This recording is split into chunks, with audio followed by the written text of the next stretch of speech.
18-ാം നൂറ്റാണ്ടിന്റെ celebrity fashion ഐക്കണായി അറിയപ്പെട്ട രാജ്ഞിയാണ് Mary Antonio. ഓസ്ട്രിയയിൽ ജനിച്ച് പിന്നീട് ഫ്രാൻസിന്റെ ലൂയി 16 കല്യാണം കഴിച്ച് ഫ്രാൻസിന്റെ രാജ്ഞിയായി.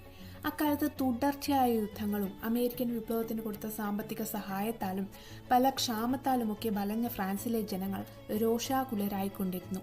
പ്രത്യേകിച്ച് നികുതി അടവിന്റെ സിംഹഭാഗവും അധ്വാനിക്കുന്ന ജനവിഭാഗം അടച്ചിരുന്നുവെങ്കിലും അവരെ രണ്ടാംതര സിറ്റിസൺസ് ആയിട്ടാണ് കണക്കാക്കപ്പെട്ടത്. അത് ആ സമൂഹത്തിലെ ക്ലാസ് ഡിവിഷൻസ് കാരണം. അതുകൊണ്ട് തന്നെ താഴേക്കിടയിലുള്ള ആൾക്കാരെ അത് പണവും അധികാരവുമുള്ള ആൾക്കാർക്ക് എതിരാക്കി. ഇങ്ങനെ ഫ്രഞ്ച് വിപ്ലവം മൂർധന്യാവസ്ഥയിലെത്തിയ കാലം. തന്റെ ദുർച്ചെലവുകൾക്ക് പ്രജകൾക്കിടയിൽ പ്രസിദ്ധയായിരുന്നു അല്ലെങ്കിൽ കുപ്രസിദ്ധയായിരുന്നു മേരി ആന്റണിയോട്ട്.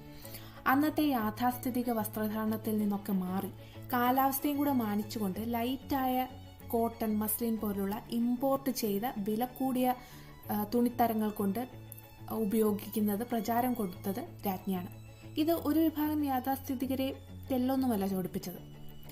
കൂട്ടത്തിൽ 3 അടിയോളം നീളം വരുന്ന വളരെ വിപുലമായ ശിരോ അലങ്കാരങ്ങളും വിലപിടിച്ച ആഭരണങ്ങളും പാർട്ടികൾക്കും ഒക്കെ ചെലവഴിച്ചത് കയ്യും കണക്കുമില്ലത്രേ. ഈ ബ്രിട്ടീഷ് ഈസ്റ്റ് ഇന്ത്യ കമ്പനി അന്ന് ഇന്ത്യക്കാരെ ഭക്ഷ്യവിളയ്ക്ക് പകരം കയറ്റുമതിക്കായിട്ട് ഇൻഡിഗോ, കോട്ടൺ പോലുള്ള സാധനങ്ങൾ വളർത്താൻ കഷ്ടപ്പെടുത്തുന്ന കാലം. ഇന്ത്യയിൽ നിന്നും കയറ്റി അയക്കുന്ന ഈ കോട്ടൺ, മുസ്ലിം തുണിത്തരങ്ങൾക്ക് യൂറോപ്പിൽ പ്രചാരത്തിലാകാൻ ഈ രാജ്ഞിയുടെ ഒരു പ്രധാന ഇൻഫ്ലുവൻസ് ഉണ്ടായിരുന്നു. ഒരു ഫാഷൻ ഇൻഫ്ലുവൻസർ തന്നെയായിരുന്നു എന്ന് പറയാം.